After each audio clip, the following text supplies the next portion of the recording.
Boa tarde a todos. Vamos dar sequência às nossas palestras aqui desse semestre do curso de Direito do Unicatólica. Sejam todos muito bem-vindos.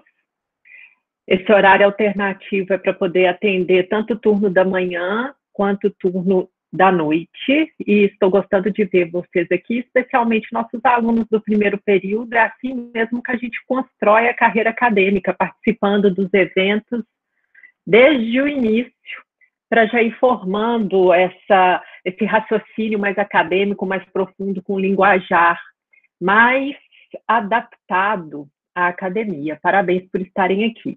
Bom, hoje teremos aqui já presente, né, a professora Érica Luíse Bastos Calazans, que é professora, doutora, pós-doutora em Direito Internacional pela Universidade Federal de Santa Catarina, doutora em Direito Internacional pela Universidade de Kobe, no Japão, mestre em Direito Internacional pela PUC Minas e professora de Direito, além de advogada.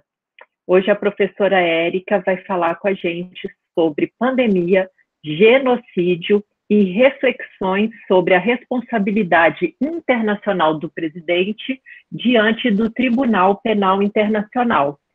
Como o assunto é longo, interessante, possivelmente vai ter muita pergunta, acho que a gente não pode perder tempo. De imediato já passo a palavra para a professora Érica, agradecendo enormemente por ter vindo aqui nos prestigiar e conversar com a gente sobre esse assunto tão em voga.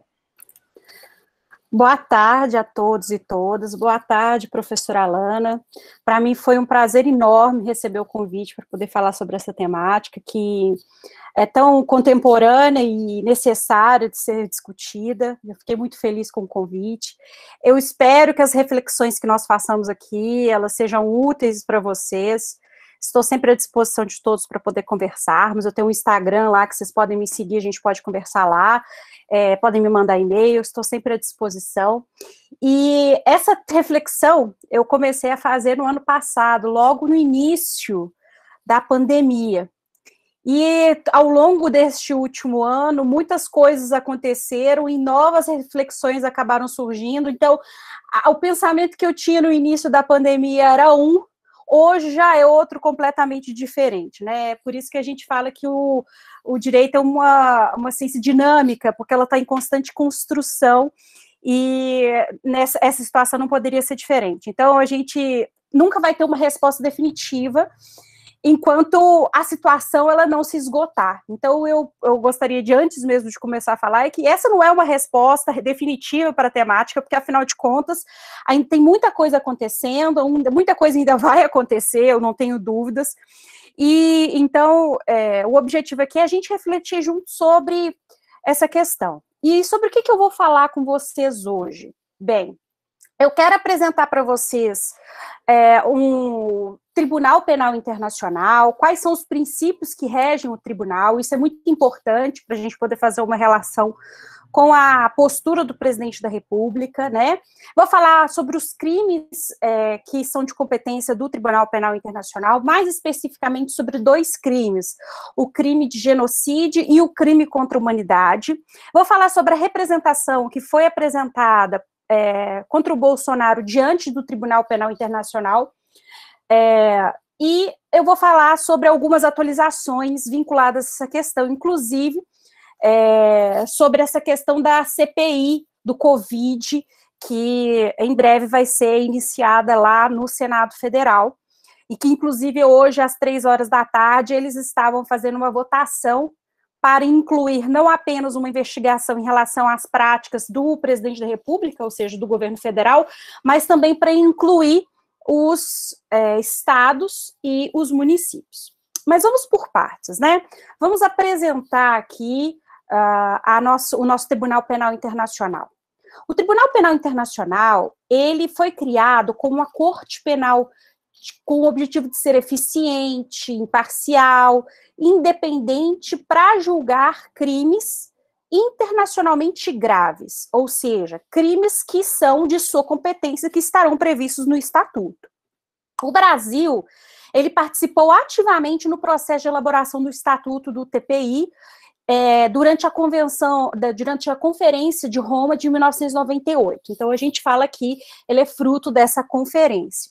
Só que o tribunal, o Estatuto só entrou em vigor e ele só começou as suas atividades em 2003. Aliás, o Estatuto entrou em vigor em julho de 2002, quando aconteceu do 60º Estado fazer a assinatura e a ratificação do tratado, e aí, sim, no ano seguinte, em janeiro de 2003, ele iniciou suas atividades.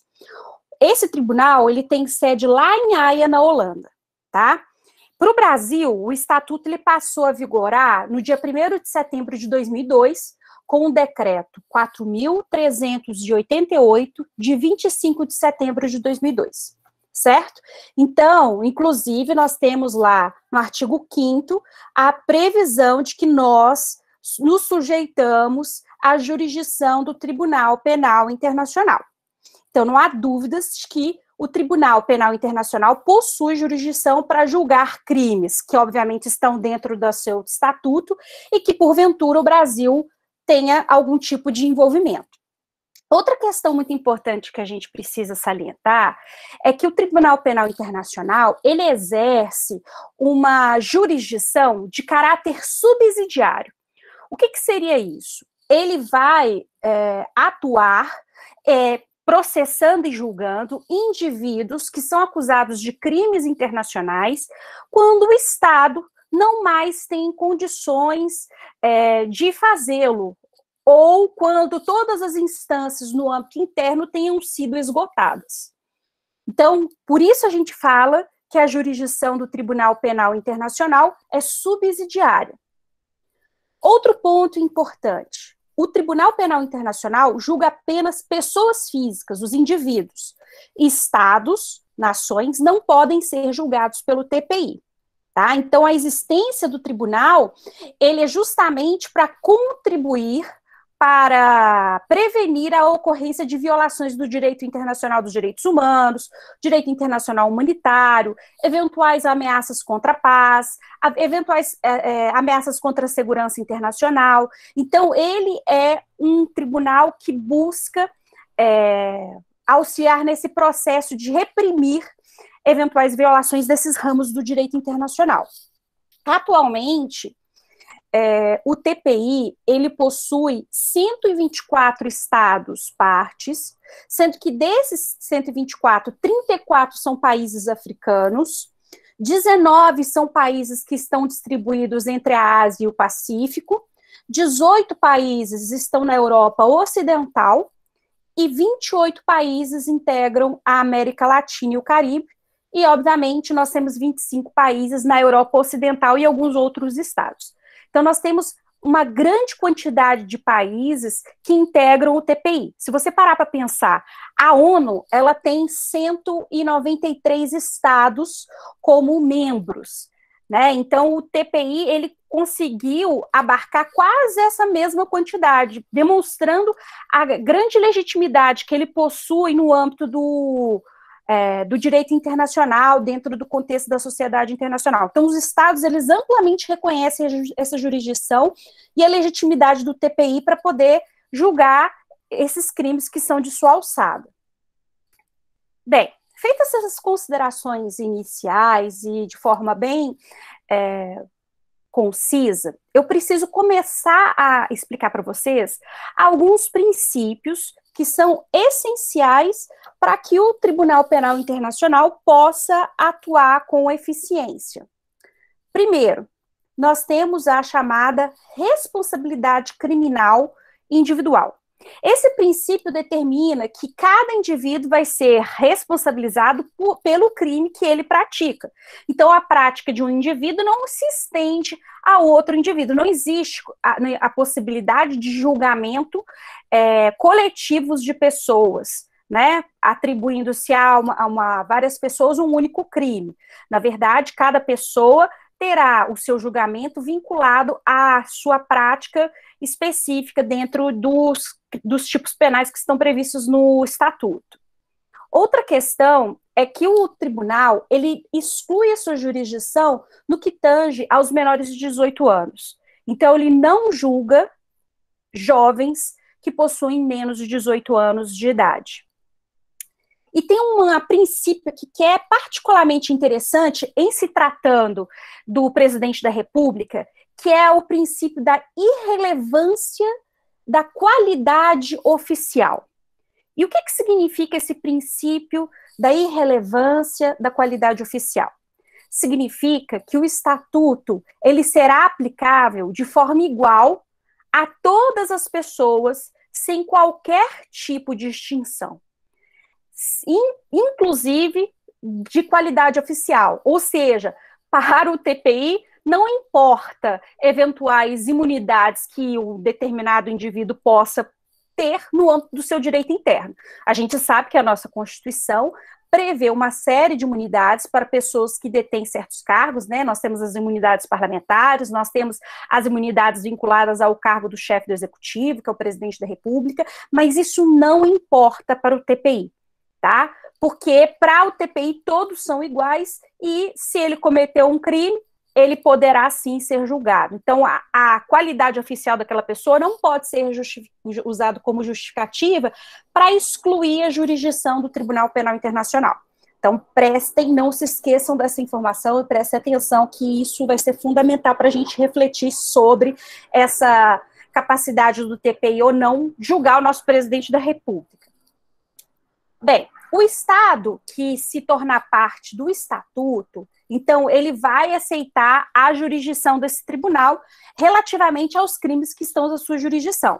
Como eu comentei com vocês, o Brasil, lá no artigo 5º, parágrafo 4º, ele reconheceu essa jurisdição. Então, aqui a gente já pode concluir que se o presidente da República, se nós percebermos que o presidente da República efetivamente preenche os requisitos para ser julgado pelo TPI, né, ele poderá ser julgado, porque não há nenhum problema no exercício dessa jurisdição.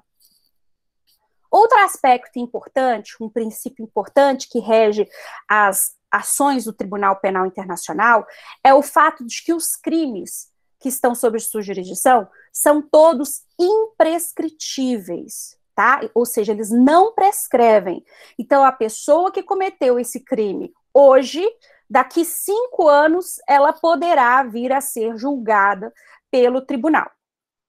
E uma outra questão que eu queria comentar com vocês é que o tribunal ele só vai ter competência para julgar os crimes que foram praticados depois que o estatuto entrou em vigor. Ou seja, ele só pode julgar crimes que foram cometidos de 2002 em seguinte, adiante, né? Então, depois de 2002, quando o estatuto entrou em vigor, ele já começa a ter a competência para poder julgar esses crimes. É muito importante, gente, que para ele poder julgar os crimes praticados por um cidadão de um determinado estado, que esse estado seja parte integrante deste estatuto, correto?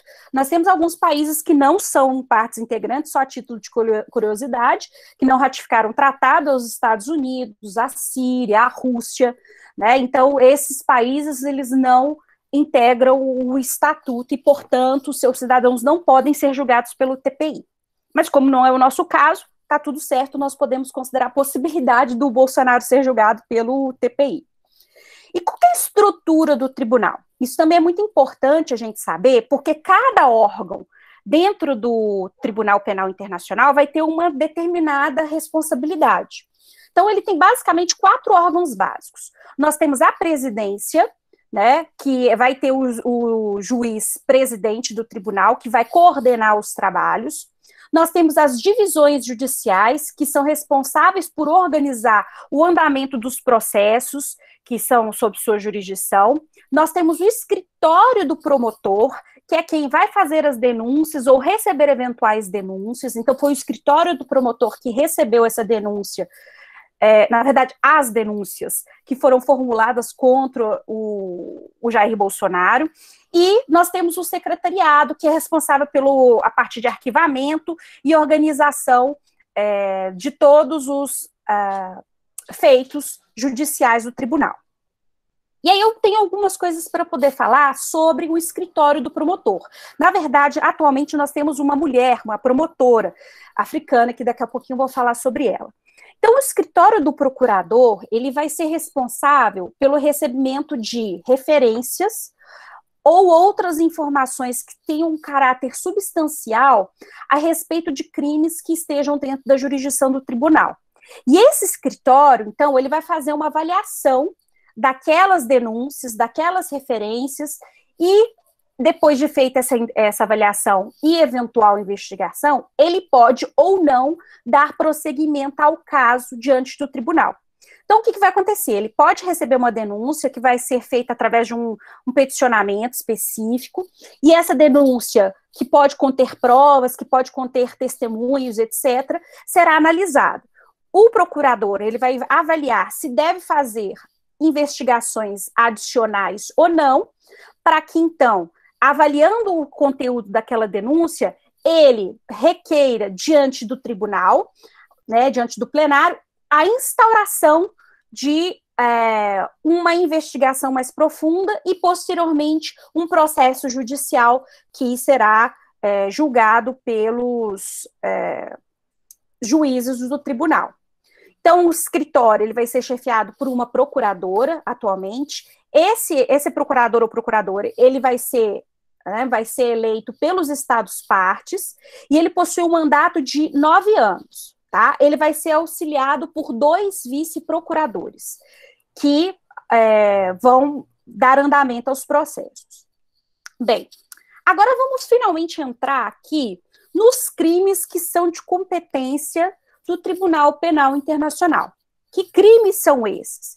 Eu vou apresentar todos os crimes, mas a gente vai dar enfoque a apenas 2, que é o crime de genocídio e crime contra a humanidade. E eu vou explicar por quê.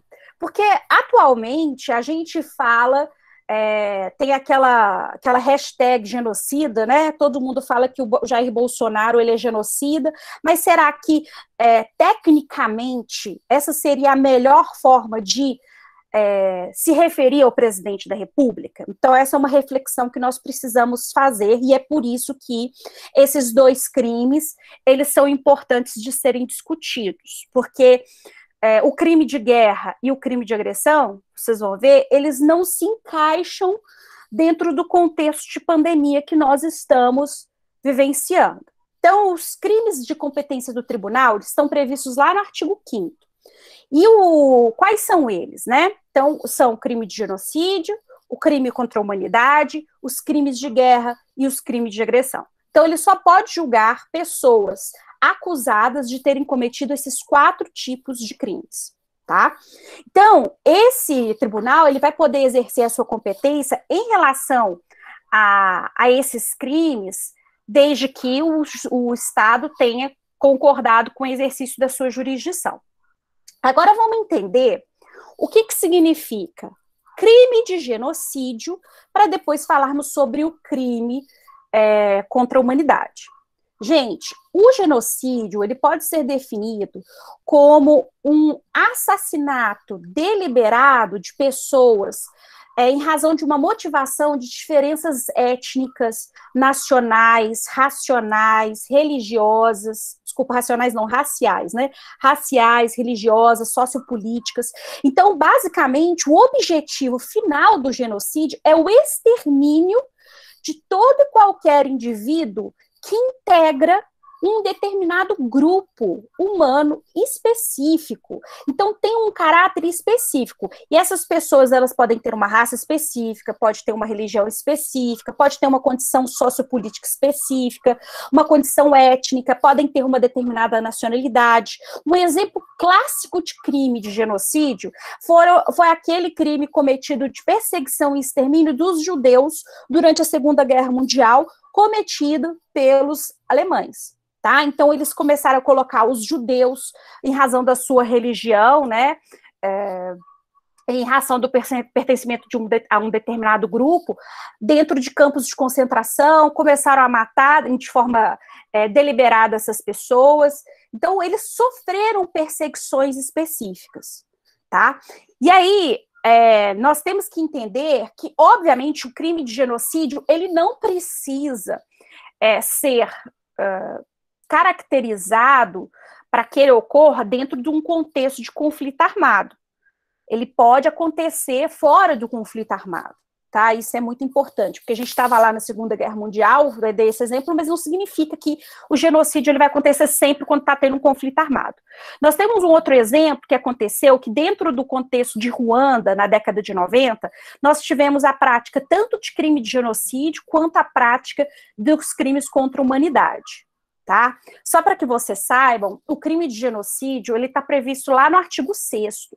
E dentre esses assassinatos, eles estão também outras formas de extermínio, né, que estão configuradas dentro desse crime. Então, não só o assassinato, mas também ofensas à integridade física, mental do grupo, sujeição aos trabalhos forçados. Pensa sempre nos judeus, porque aí vocês conseguem visualizar bem o que é o crime de genocídio, né? A imposição de medidas para poder impedir nascimentos de pessoas dentro do grupo, ou seja, eles separavam as mães dos filhos e, às vezes, impediam, esterilizavam as mulheres, enfim.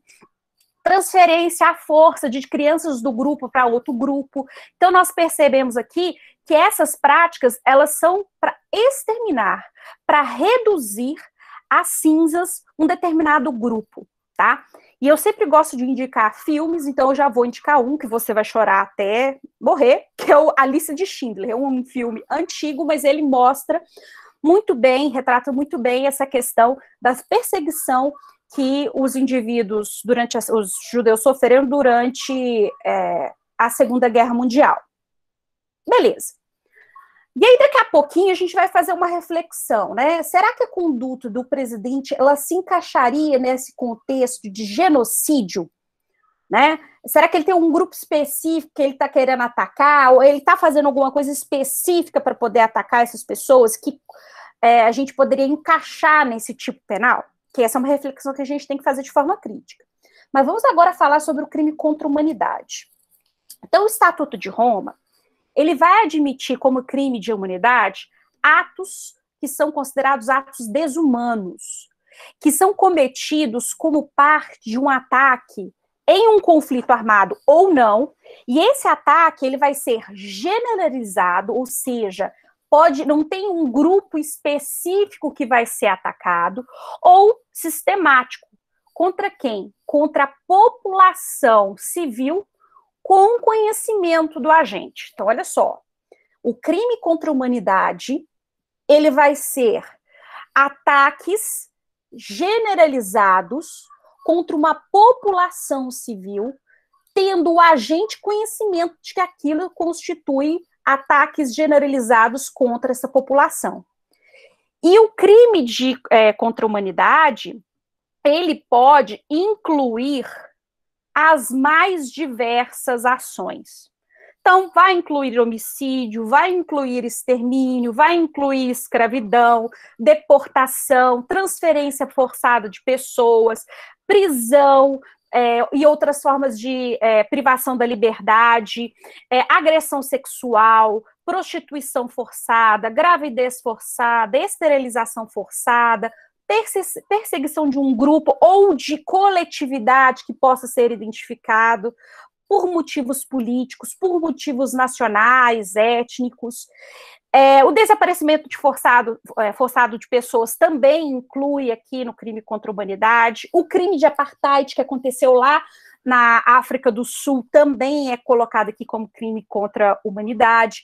Então, todo ato desumano que visa atacar de forma generalizada a população civil, independentemente dela preencher requisitos para pertencer ao grupo ou não, é caracterizado como crime contra a humanidade.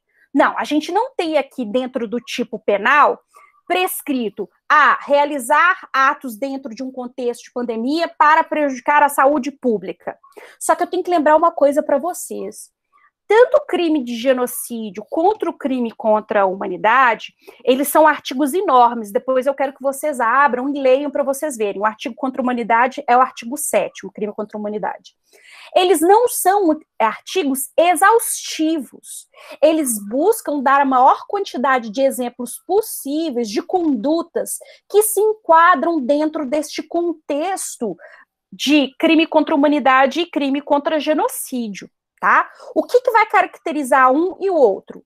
O genocídio, o fato de haver uma perseguição de um grupo específico que preenche características específicas e que o objetivo último do genocídio é o extermínio, enquanto o crime contra a humanidade é um ataque generalizado à população civil.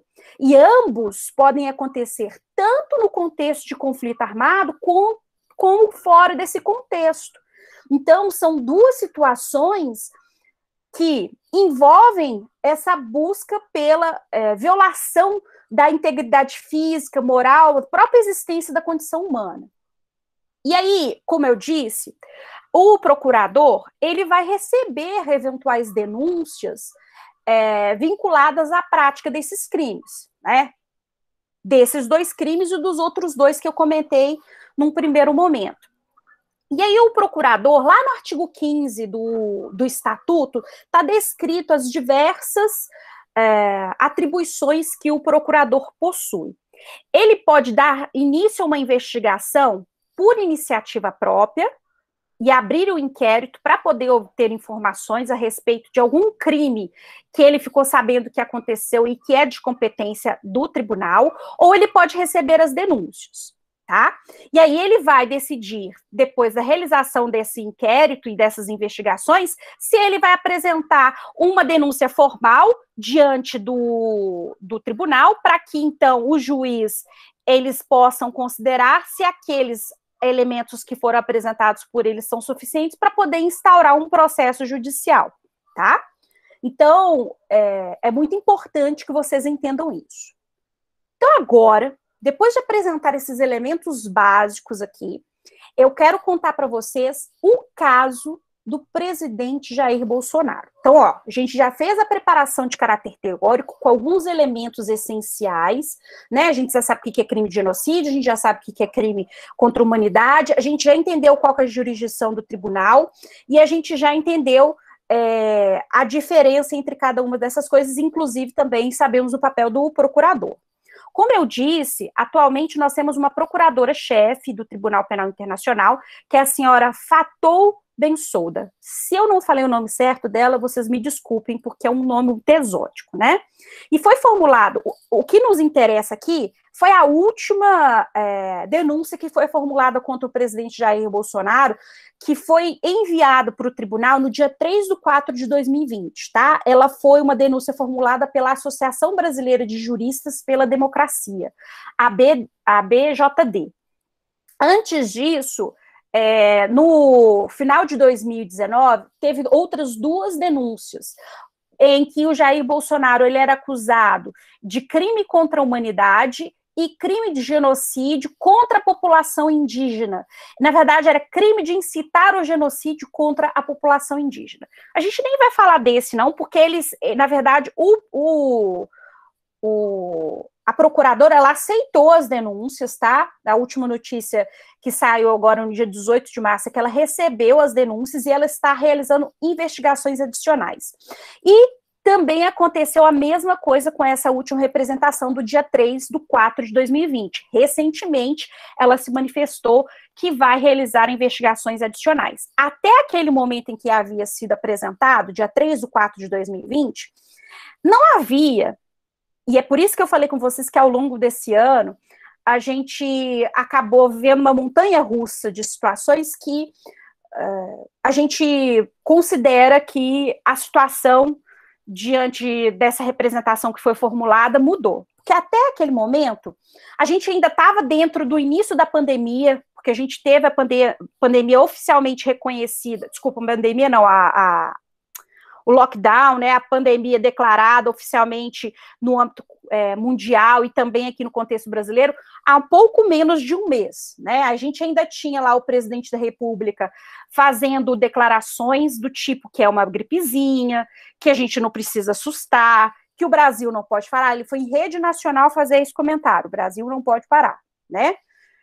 A OMS declarou oficialmente a pandemia no dia 11/3/2020. A representação foi feita dia 3/4/2020, ou seja, tem um ano que ela foi feita. E neste um ano, Bolsonaro fez várias ações que são de um caráter, no mínimo, questionável, né, gente? Ele falou que quem tomar vacina vai virar jacaré. Ele falou que não existe comprovação científica da vacina e que ninguém pode ser obrigado a tomar. Ele defendeu com unhas e dentes a cloroquina, muito embora a cloroquina não tenha qualquer tipo de comprovação científica da sua eficácia. Inclusive, há muitos casos que o kit COVID, né, que é o chamado tratamento prematuro da doença, que não existe isso, não tem como fazer o tratamento prematuro, tinha medicamentos que causavam muitos prejuízos aos rins e ao fígado dos indivíduos que tomavam. Inclusive, nós temos várias pessoas aqui no Brasil que estão na fila de transplante para fígado por causa desse kit COVID, tá? Que depois, né, de algumas críticas internacionais, ele começou a tentar se abrandar, mas mesmo assim a gente não tem vacinas suficientes. No momento que estavam sendo oferecidas as vacinas e sendo feitas encomendas no ano passado para que elas pudessem ser recebidas para uma vacinação em massa, o Estado brasileiro não comprou, tá? Ele se recusou à compra e hoje a gente está falando, declarações do presidente da República de que a compra ficou prejudicada por causa da ausência de insumos e por causa da ausência de vacina. Ora, leva um tempo para poder a vacina ser feita, né? Ainda mais nessa grande escala. Então, obviamente, ele deveria ter feito os pedidos com antecedência, né? Então, essas questões, né, essas ações do presidente, elas foram extremamente controversas ao longo desse ano todo. Na semana passada, nós tivemos um pico de mortes de pessoas que foram contaminadas pelo vírus, que ultrapassou a marca de 4.000 pessoas mortas por dia. Nós estamos num estado de colapso do nosso sistema de saúde pública. Por quê? Porque não tem leite suficiente para atender todas essas pessoas. Então, a gente teve a declaração no Estado brasileiro da transmissão comunitária no ano passado, mas as ações entre os entes federativos ficaram completamente desencontradas. Uma outra desculpa que o presidente Jair Bolsonaro deu de que o governo federal não podia atuar foi porque o STF impediu que ele atuasse, com uma decisão em que o STF autorizou uma medida cautelar permitindo que os estados tomassem ações, estados e municípios tomassem ações específicas para o combate do coronavírus. E é claro que o STF ia fazer essa interpretação, porque a nossa Constituição, lá nos artigos 22 e seguintes, fala sobre o processo de repartição de competências. E o que significa isso? Significa que ele reparte competências, atribui algumas competências para cada um dos entes federativos. E é uma competência comum de todos os entes federativos a proteção da saúde, buscar realizar todos os atos que são necessários para que nós, brasileiros, tenhamos acesso à saúde. Então, é claro que eles tinham competência para também tomar ações que fossem atinentes a esse processo de repartição de competências constitucionais. Agora, só porque o STF reconheceu essa capacidade, né, a competência desses outros entes federativos de atuar em prol do combate do coronavírus, não significa que o governo federal estivesse impossibilitado de fazê-lo. Como eu disse, é uma competência comum de todos os entes federativos. E um outro princípio muito importante, que em momento algum ele foi levado em consideração, é o princípio da coordenação das ações de políticas públicas, né, específicas para o combate. E não houve nenhum tipo de coordenação de nenhuma forma entre os entes federativos, né.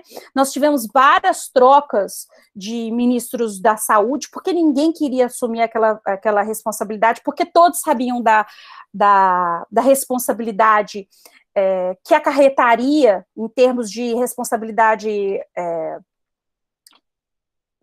a possibilidade de crime de responsabilidade, porque, afinal de contas, o presidente da República queria impor ações que são contrárias aos estudos científicos e às necessidades reais para combater a pandemia. Ele ainda hoje insiste em ter uma postura reticente em relação ao combate. A OCDE, que é uma organização internacional que o Brasil está doido para poder fazer parte, já cansou de falar com o Brasil sobre a necessidade de ele tomar medidas mais contundentes em relação ao combate da pandemia, processo de vacinação e combate à corrupção. E, para completar, agora nós temos o início de uma instauração de uma CPI do Covid, que num primeiro momento foi com direcionamento para investigar as ações do governo federal, mas por um pedido formulado por um grupo de senadores, agora que eles iam fazer a leitura, né, do pedido da formação da CPI, antes mesmo desse pedido de formação da CPI ser realizado, né, a análise desse pedido, que aconteceu hoje às 3 horas da tarde, já tínhamos 43 assinaturas dos 81 senadores para que eles pudessem incluir também os estados e os municípios, o que faz todo sentido, porque, afinal de contas, não é só o governo federal que tem responsabilidade de ser investigado, não é só o governo federal que tem que ser investigado em relação a essa questão de como a pandemia está sendo combatida no Estado brasileiro, que tem sido uma vergonha internacional, né? E, consequentemente, isso tudo está levando a cada dia mais o Estado brasileiro a ficar mais isolado. As empresas transnacionais estão saindo daqui, nós tivemos Ford e várias outras empresas tradicionalmente integrantes da indústria brasileira se retirando do Estado brasileiro, inflação, dólar alto, a qualidade de vida caindo, o desemprego aumentando e cada dia um maior número de pessoas morrendo por causa do coronavírus. Feita essa apresentação deste cenário caótico, eu lhes pergunto, o presidente da República está cometendo crime de genocídio? Eu, pessoalmente, entendo, fazendo uma análise aqui meramente técnica, que a gente não pode incluir as ações do presidente da República como ações de um genocida, tecnicamente falando, não, porque ele não se enquadra no tipo penal que é de alçada do TPI. Agora, hoje, eu não tenho a convicção de dizer para vocês que ele não está cometendo crime contra a humanidade. Porque se nós fizermos, depois dessa CPI, a gente vai ter mais clareza ainda das ações efetivas que o presidente da República tomou e deixou de tomar de forma deliberada. Mas a gente pode entender que isso é um ataque à população civil brasileira com toda certeza.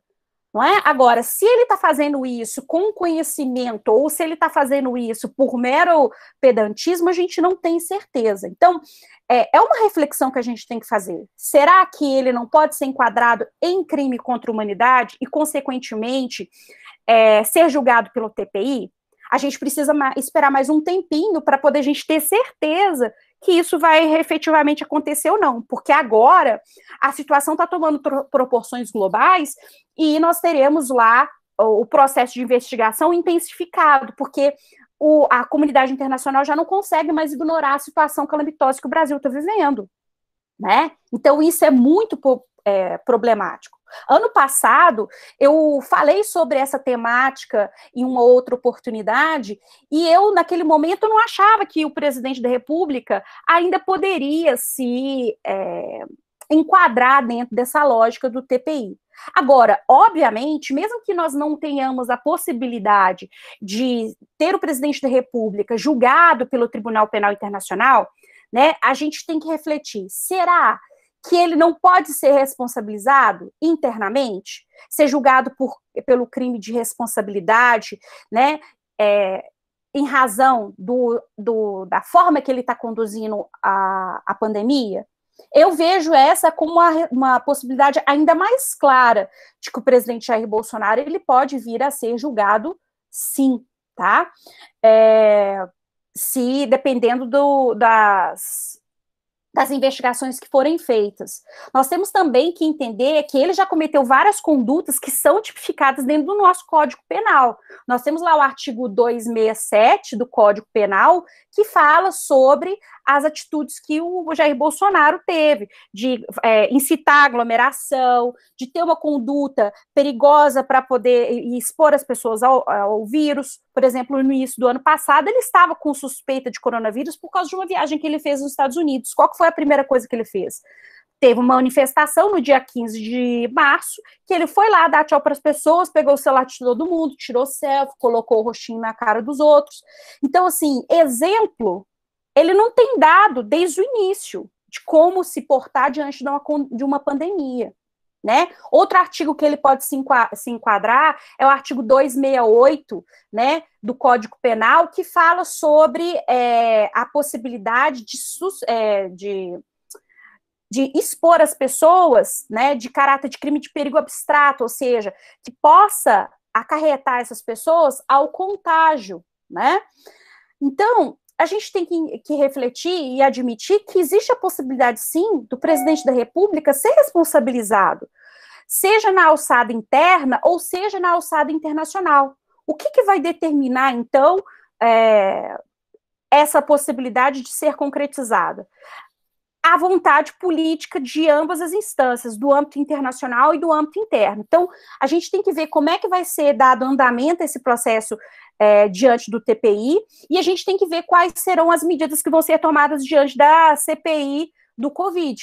Mas que essa possibilidade existe, com toda certeza. A gente está dentro de um contexto político de instabilidade absoluta, por causa da postura que o nosso presidente tem em relação à pandemia, né? E, enfim, essas são algumas das reflexões que eu tenho feito a respeito dessa questão, e eu espero ter provocado em vocês um questionamento crítico. O objetivo aqui não é atacar o presidente da República, não é fazer nenhum tipo de afirmação política, muito pelo contrário, a gente faz aqui uma análise técnica com base no texto da Constituição, nos textos de tratados internacionais, para poder refletir sobre a conduta fática do presidente, para verificar se efetivamente ela pode ser enquadrada. E todos os indícios nos dizem que sim, que infelizmente sim, nós temos um presidente que pode ser enquadrado em um crime de responsabilidade e, eventualmente, um crime contra a humanidade. Isso vai ser algo completamente chocante, mas essa possibilidade, no momento, ela existe, né? Enfim, eu espero que vocês tenham ficado provocados e instigados. Estou aberta a perguntas. Novamente, agradeço a professora Alana pelo convite e, enfim, era isso que eu queria compartilhar com vocês.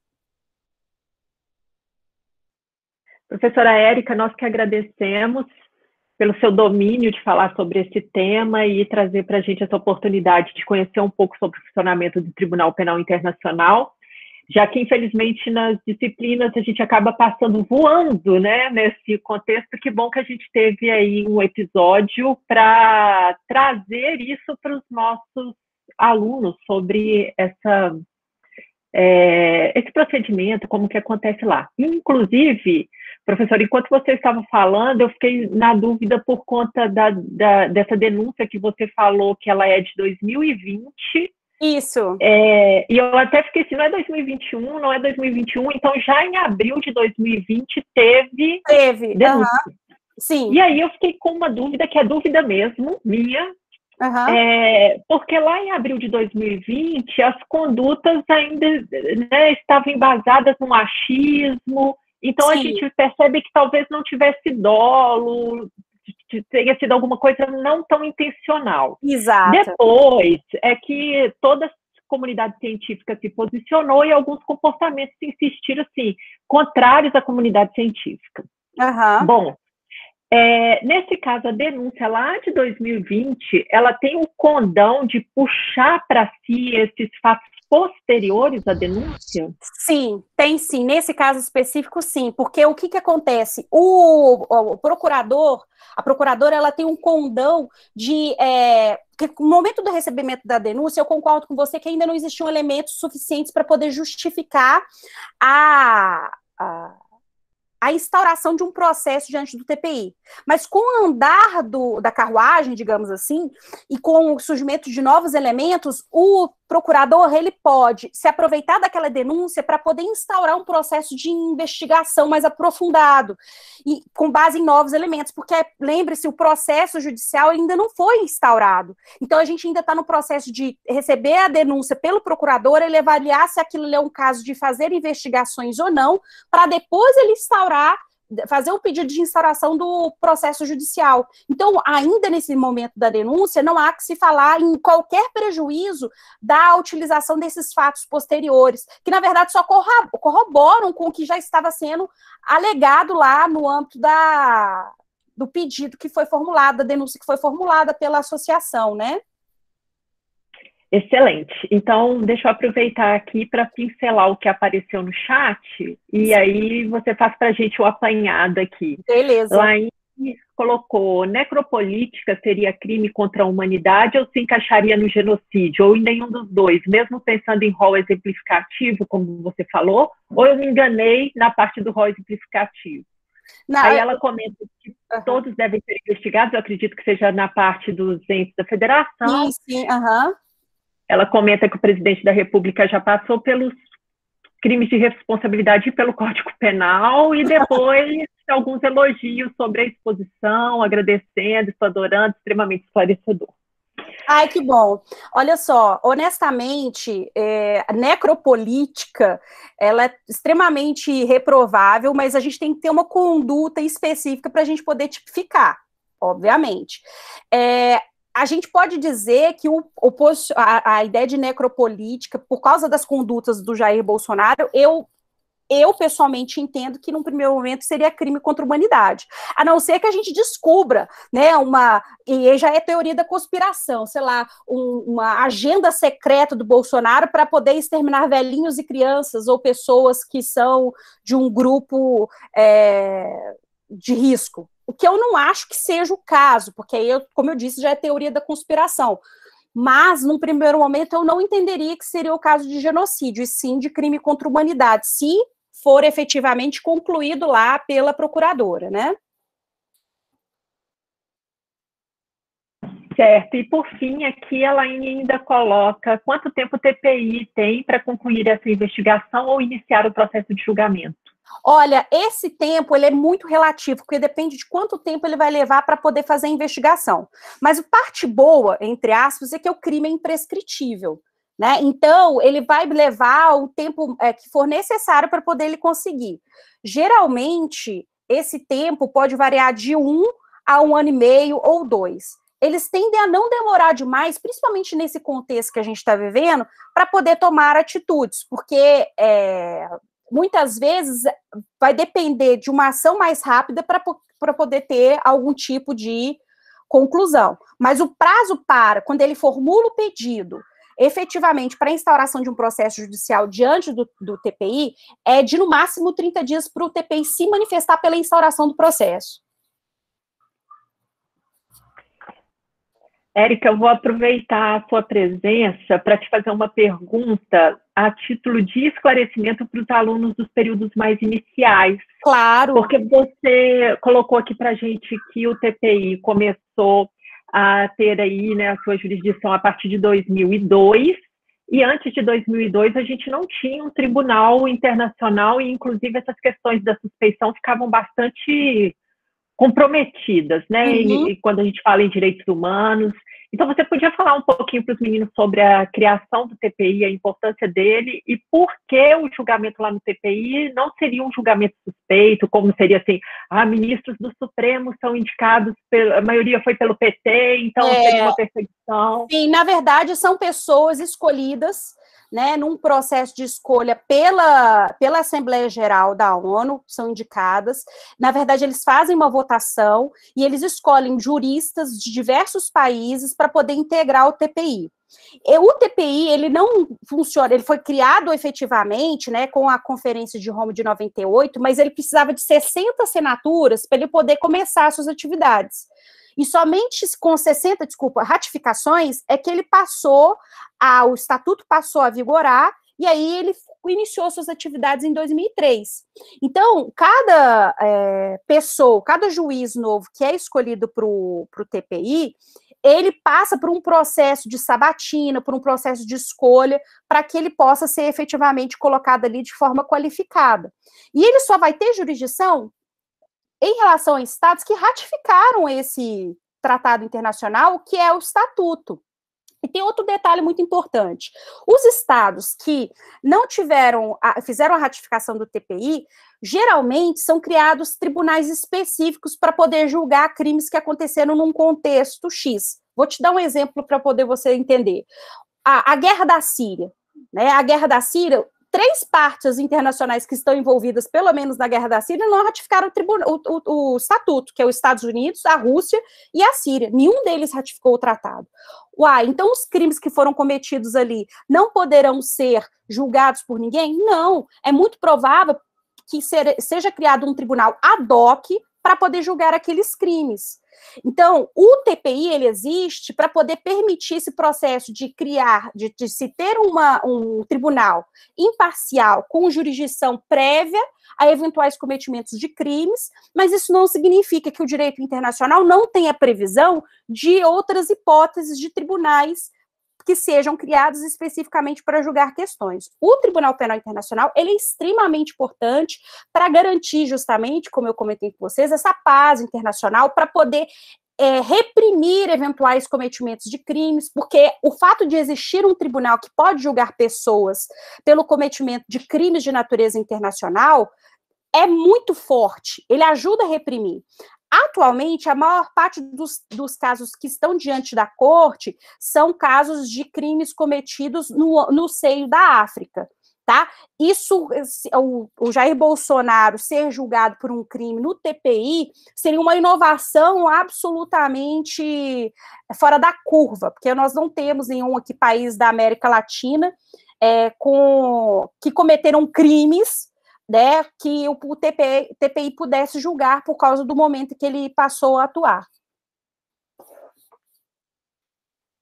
Obrigada. E só para a gente poder encerrar, pessoal, claro, por conta do tempo, tem 2 perguntas aqui, também vou aglutinar as 2 em uma para você falar as suas últimas palavras aqui com a gente. Ariane coloca: o que pode dizer sobre a decisão do Luiz Fux sobre o interesse local quando se trata da repartição de competências? A decisão foi que tal interesse não mais se aplica ao momento, tanto que a Onda Roxa se baseou nessa decisão. Posteriormente, governadores e prefeitos também poderão ser julgados, caso não adotem medidas preventivas. E aí já vem a pergunta do Gilberto, que é: o que ocorreria caso uma acusação no TPI seja feita de forma caluniosa, com o objetivo de provocar, atacar a imagem de uma pessoa, o que seria feito para punir esse indivíduo que gastou o tempo e os recursos de tal organização? Olha só, eu vou responder essa primeira e depois eu volto na primeira pergunta. Na verdade, o Tribunal Penal Internacional, né, a Procuradoria, ela vai avaliar, ela tem um bom senso para poder avaliar se efetivamente trata-se de uma denúncia que possui indícios reais para justificar o andamento, o prosseguimento de uma eventual investigação, inquérito e posterior instauração de processo judicial ou não. Essa denúncia simplesmente vai ser descartada se for verificado que não existem elementos suficientes para isso, né? A denúncia caluniosa, né, a gente não pode dizer que ela necessariamente existe, a gente vai falar em uma denúncia em que não possui elementos suficientes para que o processo possa ser instaurado, é simples assim. Né? Por isso que o procurador ele investiga e verifica se aqueles elementos que foram apresentados ali fazem sentido ou não. né? E em relação à questão do interesse local, faz todo sentido, né, essa decisão dele, porque, afinal de contas, embora a gente tenha uma repartição de competências que é de caráter comum, significa que todos os entes federativos, eles devem ser responsáveis por atuar, nós temos que concordar que se os estados e os municípios e o Distrito Federal não tomarem ações específicas para combater, eles podem vir a ser responsabilizados sim. E é por isso que faz todo sentido essa CPI não ser direcionada somente ao presidente da República. É claro que todos os entes federativos têm que investigar. Ora, seria um contrassenso a gente falar que só o presidente da República e só o governo federal tem que ser investigado, quando, na verdade, uma responsabilidade de todos os entes federativos combaterem a pandemia, né? E é isso, eu agradeço muito a oportunidade, fiquei muito feliz, adorei as perguntas, eu espero que vocês tenham gostado e eu estou sempre à disposição. Nós que agradecemos, as portas também estão sempre abertas, quando tiver novos estudos, novos posicionamentos, novos fatos, né? Às vezes o desencadear dessa CPI pode trazer novos elementos aí para a gente. Isso. Te convidaremos novamente para a gente continuar, porque essa conversa é longa. Demais, essa conversa é longa. Muitas coisas. Gente, muito obrigada para vocês. A presença estava naquele link que eu coloquei, vai gerar certificado de 2 horas, tá bom? No final, daqui 30 dias, vocês podem buscar os certificados no nosso site. Professora, muito obrigada. Beijo, obrigada. Até a próxima. Obrigada pela presença de todos. Seu nome no Instagram, Érica. Meu nome no Instagram? Peraí que eu vou escrever aqui. Será que eu consigo escrever? Aqui, ó. É profa, não é? Profa. Peraí, Érica Calazans. Profa Érica Calazans. E tem um canal, né, Érica? Eu tenho um canal do YouTube que foi recém-inaugurado, mas em breve vai ter muitos vídeos lá, se fosse vocês começavam a me seguir, porque eu vou colocar muita informação interessante. Ótimo, excelente. Muito obrigada, até a próxima, Eu que agradeço, pessoal. Até, tchau. Alana. Oi, Carol. A presença vai ser registrada aonde mesmo, que eu não escutei? No link que eu coloquei anteriormente. Eu não sei se tá aqui esse aqui do... Isso do TPI, porque é o único link que tá aqui, porque eu tive um problema na internet de inscrição? que caiu. Pronto, coloquei de novo, olha, tá aí. Obrigada. Por nada.